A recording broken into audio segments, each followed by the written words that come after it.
Peace, family. I'm back with another one. This one's going to be on 10 inventors and their inventions or their patents that were used to help improve the way we use things today.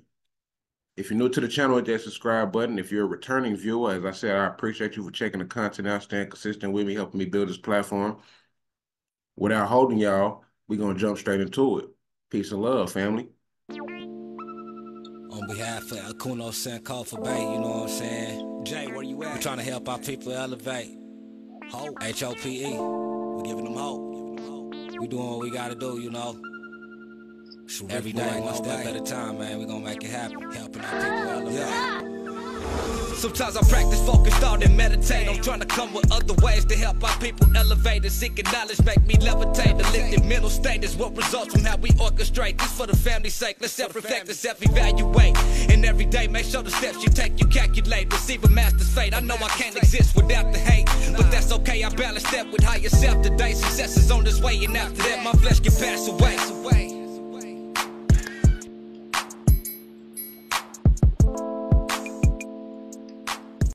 All right, family, we're going to start with William H. Richardson, the brother whose patent improved the baby carriage or the baby stroller as we know it today. And so African-American inventor William H. Richardson patented an improvement to the baby carriage in the United States on June 18, 1889. It is U.S. patent number 405600.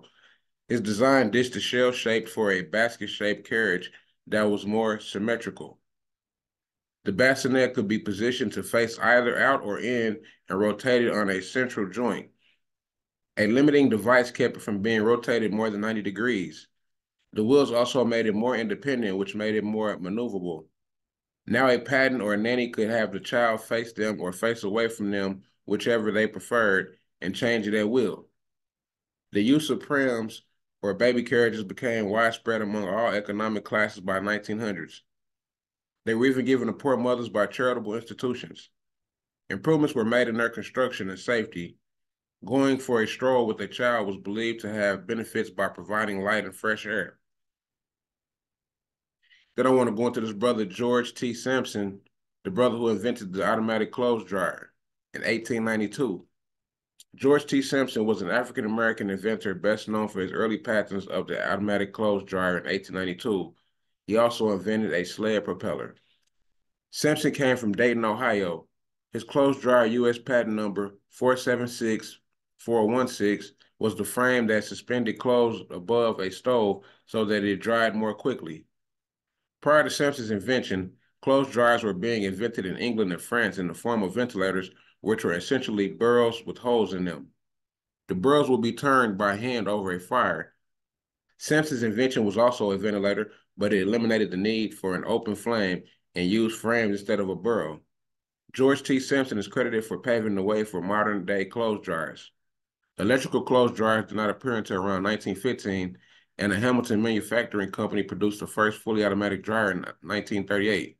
Sampson's other known patent for a sled propeller, 312388, was filed in 1885 and involved attaching a propelling device to a tricycle.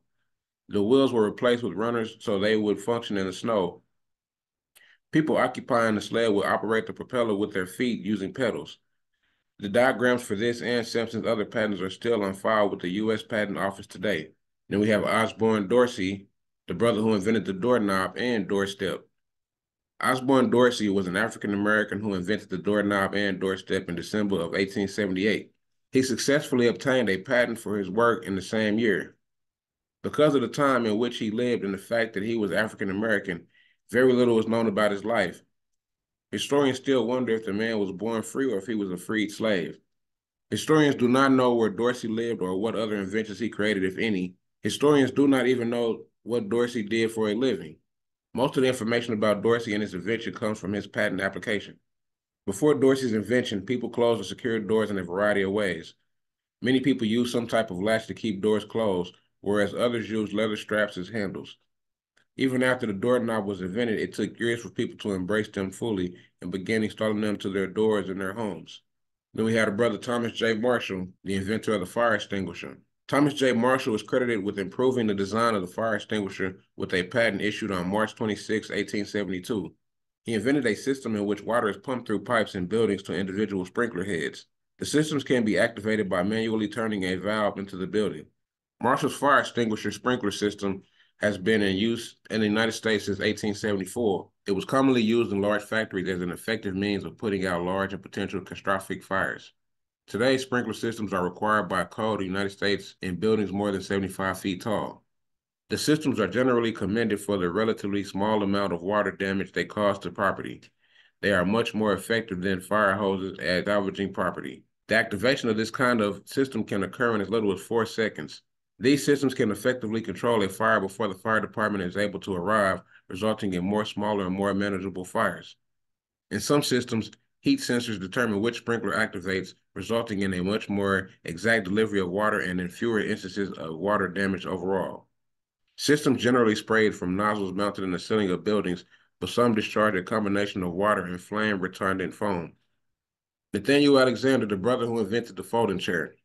In the United States, the early patent for the folding chair was by John Cram in 1855.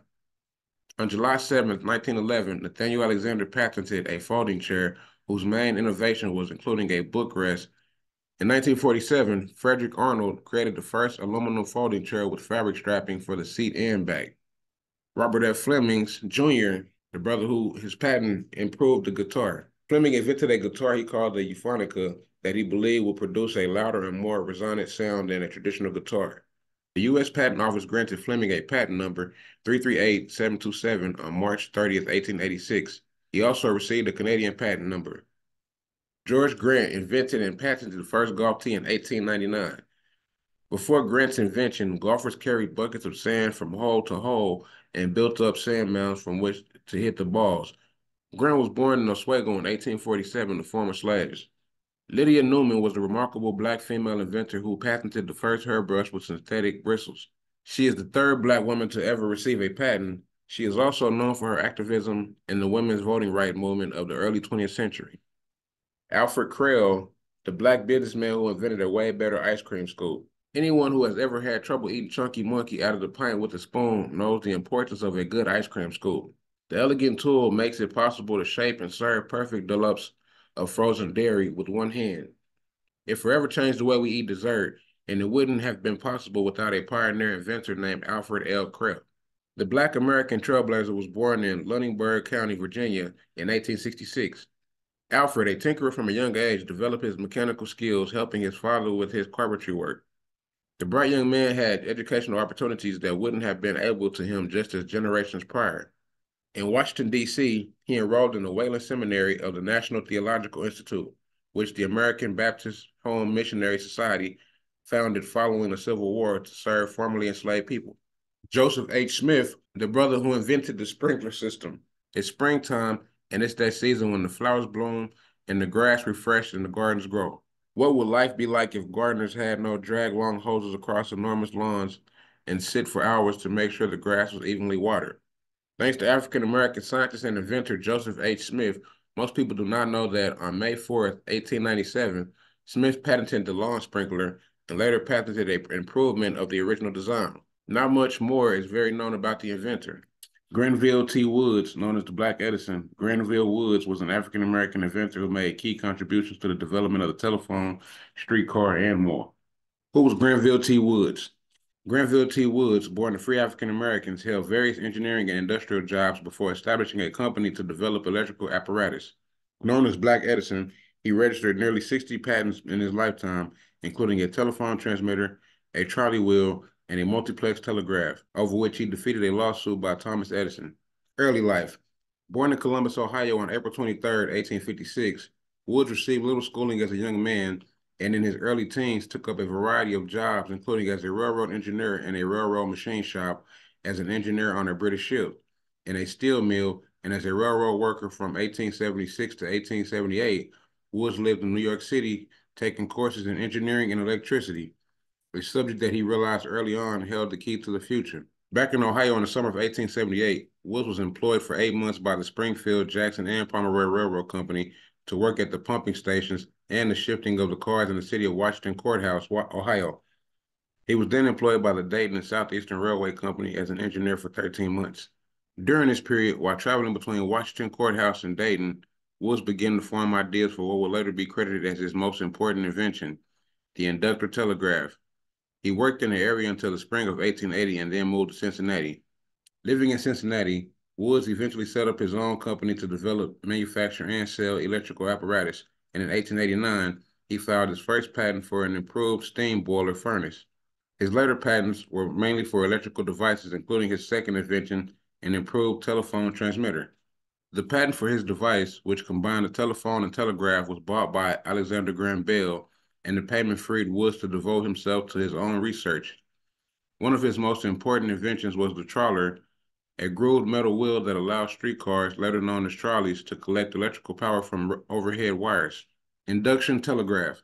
Wood's most important invention was the multiplex telegraph, also known as the induction telegraph, or block system, in 1887. The device allowed men to communicate by voice over telegraph wires, ultimately helping to speed up important communication and subsequently preventing crucial error such as train accidents. Woods defeated Edison's lawsuit to challenge his patent and turned down Edison's offer to make him a partner.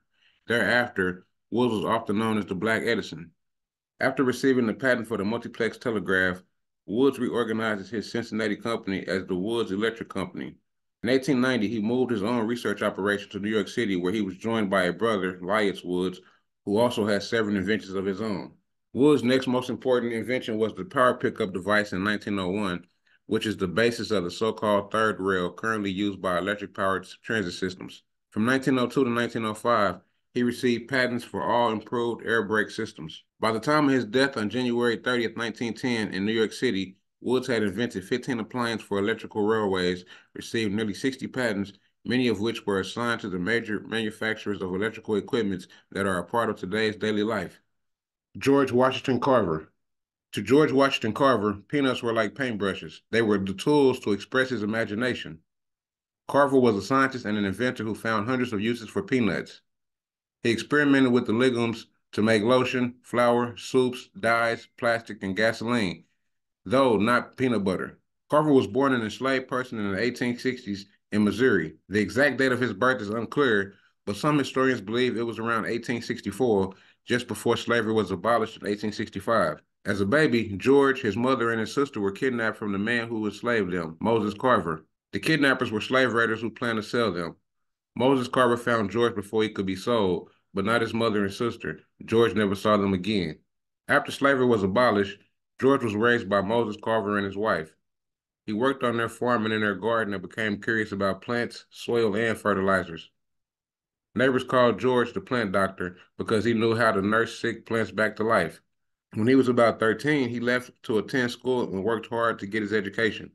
In 1894, he became the first Black person to graduate from Iowa State College, where he studied botany and fungal diseases and later earned a master's degree in agriculture. In 1896, Booker T. Washington offered him a teaching position at the Tuskegee Institute, a college for African Americans. There, Carver's research with peanuts, sweet potatoes, and soybeans flourished. He made agriculture advancements to help improve the life of poor Black farmers like himself. With the help of his mobile classroom, the Jesus Wagon, he brought his lessons to former enslaved farm workers and used showmanship to educate and entertain people about agriculture. On January 5th, 1943, Carver died after falling down some stairs, but his contributions to the field of agriculture would not be forgotten. Carver became the first Black scientist to be memorialized in a national monument, which was erected near his birthplace in Diamond Grove, Missouri. Madam C.J. Walker was the first Black woman millionaire in America and made her fortune thanks to her homemade line of hair care products for Black women. Born Sarah Breedlove to parents whom have been enslaved, she was inspired to create her own hair product after an experience with a hair loss, which led to her creating the Walker system of hair care. A talented entrepreneur with a knack for self-promotion, Walker built a business empire, at first selling products directly to Black women, then employing beauty culturalists to hand sell her wares. The self-made millionaire used her fortune to fund scholarships for women at the Tuskegee Institute and donate large parts of her wealth to the NAACP, the Black YMCA, and other charities. Madam C.J. Walker was born Sarah Breedlove on December 23, 1867. Her parents, Owen and Minerva, were Louisiana sharecroppers who had been born into slavery. Sarah, their fifth child, was the first in her family to be born free after the Emancipation Proclamation. Her early life was marked by hardship. She was orphaned at 7, married at 14 to Moses McWilliams, with whom she had a daughter, Aaliyah. in 1885, and she became a widow at 20. Walker and 2-year-old Aaliyah moved to St. Louis, where Walker balanced working as a laundress with night school. She sang in the choir for the St. Paul African Methodist Episcopal Church and became active in the National Association of Colored Women. It was in St. Louis that she first met Charles J. Walker, the man who would become her second husband and inspire the name of her eventual empire. Walker was inspired to create hair care products for Black women after a scalp disorder caused her to lose much of her own hair. She came up with a treatment that would completely change the Black hair care industry. Walker's method, known as the Walker system, involved scalp preparation, lotion, and iron combs. Her custom pomade was a wild success. While other products for Black hair, largely manufactured by white businesses, were on the market, she differentiated hers by emphasizing the attention to the health of the women who would use it. She sold her homemade products directly to Black women using a personal approach that won her loyal customers. She went on to employ a fleet of saleswomen to sell the product, who she called beauty culturists. Walker moved to Denver, Colorado in 1905 with just $1.05 in savings in her pocket. Her products were like Wonderful Hair Grower, Glossin, and vegetable shampoo began to gain a loyal following, changing her fortunes. Charles J. Walker moved to Denver in 1906, and they were married soon after. At first, her husband helped her with marketing, advertising, and mail orders, but as the business grew, they grew apart and the two divorced. In 1908, Walker opened a beauty school and factory in Pittsburgh, Pennsylvania, named after her daughter. In 1910, she moved her business headquarters to Indianapolis, a city which had access to railroads for distribution and a large population of African American customers. She left the management of the Pittsburgh branch to Aaliyah. By the time of her death, Madam C.J. Walker's company had employed some 40,000 people, largely Black women who sold Walker's products. Walker became one of the best-known African Americans and was embraced by the Black press. The success of her business enabled her to live in homes that were a far cry from the ones she had grew up in. Her Manhattan townhome became a saloon for members of the Harlem Renaissance when her daughter inherited it in the 1920s. Walker's country home, Villa Lawaro in Irvington on Hudson, was designed by Black architect Vertner Tandy.